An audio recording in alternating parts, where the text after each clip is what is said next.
तुम्हाला जर हेल्दी राहायचं आहे ना, तर तुम्हाला खाण्यात आहे ना रोज अशा पद्धतीनं खावं लागेल का तुमच्या शरीरात आहे ना सगळे पदार्थ आले पाहिजे.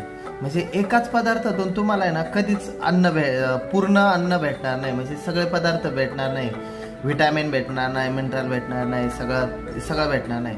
पण तुम्हाला आहे ना सगळे वेगवेगळे पदार्थ खावे लागतील. म्हणजे काय करायचं आहे की मी खूप साऱ्या घरांमध्ये बघितलं की त्यांच्या घरी जर एक भाजी बनायला लागली ना, सलग 3-3 दिवस त्याच भाज्या बनतात.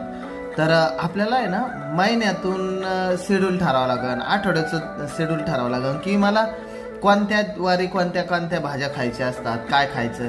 हे एकदा फिक्स झालं ना, तर तुमचं जबरदस्त पुढं शरीराला न्यूट्रिशन भेटायला लागतं.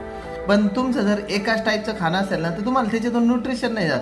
मग शरीराला एक टेंडन्सी लागते की हा ते हे येणार आहे आणि मग त्याला तेवढं त्या पद्धतीनं बनवायचं आहे.